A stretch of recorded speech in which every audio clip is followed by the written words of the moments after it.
Alicia, for more on this, let's bring in Texas Department of Public Safety Lieutenant Chris Olivarez and independent journalist Auden Cabello, who I've spent a lot of time with both of you gentlemen. And from the fentanyl, from the drugs, to the TDA, violent Venezuelan gang members, to children, unaccompanied minors coming across. We've seen and will play for you of that video that LT you had of the 10-year-old. But breaking news right now, we have the pictures of a 5-year-old that was being smuggled yet again in Maverick County. What can you tell us, LT? Well, Griff, first off, these unaccompanied children, these events that we're capturing is becoming all too common now. Just as you mentioned, I just received information and some photos of a 5-year-old little girl that was smuggled across the border in Del Rio yesterday. And one of those images there, you can actually see the criminal smuggler from Mexico carrying the child across the Rio Grande River, and then was picked up by a smuggler who was then transported to a hotel. Now, our state troopers, our investigators were at the right place at the right time when they were able to capture the child and that smuggler you see in the photo right now arriving at the hotel. And we were able to intercept and rescue that child, a 5-year-old, as I mentioned. And of course, as we went through the investigation, we spoke to the mother. The mother is a permanent resident here in North Carolina from Mexico. And she said that she paid $8,000 to a criminal organization to get her child across the border. Now, I think this really highlights the inner workings between families and legal guardians and people that are trying to get their children across the border by, having this coordination with criminal organizations in Mexico and also in the United States, and how it works between smugglers in the United States and criminal smugglers in Mexico. So it's a really devastating and really sad, story chain of events that we're seeing. I mean, I shared multiple videos throughout the week of a 2-year-old and a 10-year-old that were brought across the border by themselves. But it's becoming all too common now. And really, if it wasn't for our state troopers and our investigators being there, there's no telling what could have happened to this child, where she would have ended up if we weren't there in time to rescue her. And that's why many children are forced into labor or sex trafficking, because that is just the reality of the situation on the border right now when it involves unaccompanied children.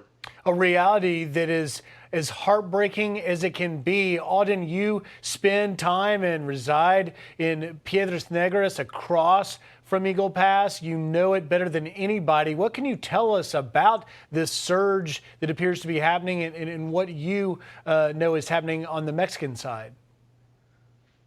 Well, as I've been reported in southern Mexico, we've had at least 6 caravans that have departed the state of Chiapas. And the whole argument is whether these caravans will arrive to the U.S.-Mexico border. And the answer is no, because of a tactic well known in Mexico called Operación Hormiga, or ant operation.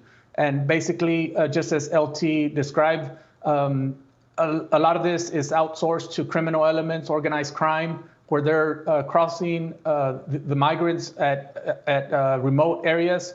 And you're not going to see them arrive all at once like we did with the Haitians when they all arrived by the busload in Acuña across from Del Rio, or by train like we saw in Piedras Negras across from Eagle Pass.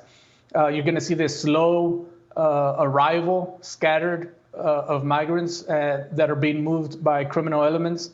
And I think once Trump takes office, we're going to see more of it. And just when you thought that, Operation Lone Star was very effective and that, they're reaching the end point, I think it's going to be a lot more work for them, especially now that, like I said, that these families are outsourcing and also the corruption in Mexico. They're outsourcing all this criminal, the illegal crossings to the criminal elements in Mexico.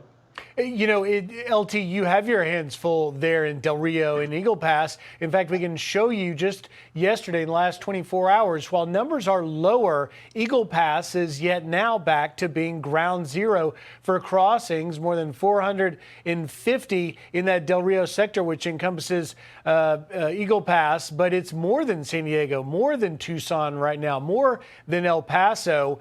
LT, obviously you've doubled resources and you're seeing it there, but what is the plan going forward if this surge is coming, and how do you guys plan to handle it? Well, you brought up those stats, and actually I was going to mention those stats as of yesterday. The Del Rio sector now is back, number one as far as all the sectors across the southwest border. And just one thing I want to touch on, Auden's been doing some great reporting as far as describing the complexities of Mexico and the United States and how these internal workings are related to illegal immigration and how these smaller groups are making their way to our southern border, which it's been consistent ever since the start of the year. So how we tackle that is we want to be proactive, regardless of the numbers, regardless of the fact that numbers are down, especially in Texas, over 86%, because I would credit that to our efforts. But nonetheless, we are still seeing smaller groups. And with those groups, you are seeing more unaccompanied children and also special interest aliens from adversarial countries. And what can we do to try to tackle that and try to prevent that? Well, we double down our resources, we ramp up our efforts, we reinforce areas along the border with razor wire, infrastructure, wherever we can actually have that ability as a state to do that. We'll continue to make those efforts possible. But again, as Auden mentioned, we're not out of the clear yet, and we could possibly see more of these smaller groups coming across the border, more children, more criminals that are going to try to recapture as that desperation level reaches an all-time high because of the fact that there's going to be a new administration. And I want to get, Auden, before we run out of time, your take on how is this all playing in the Mexican media on the southern side of our border with the reported phone call between Trump and Sheinbaum, and with the incoming border czar Tom Homan continuing to really speak about how they're going to go hard and fast on day one at shutting down the border?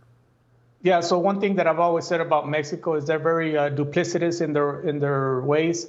Domestically, they'll say one thing, and that's what we saw with Mexican President Claudia Sheinbaum, where domestically she publicly read out the letter that she sent to President Trump, and then we saw the statement from President Trump saying that the border was closed.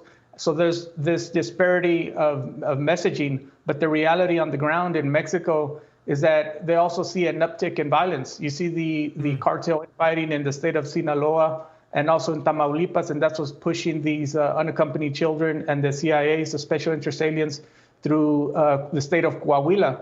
And that's why I've been predicting that we're going to see more of it. And the Mexican media, the messaging, like I said, it's quite different than what U.S. media is reporting.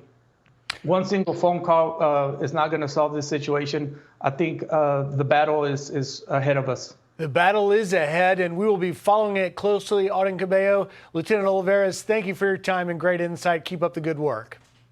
Thank you, Griff.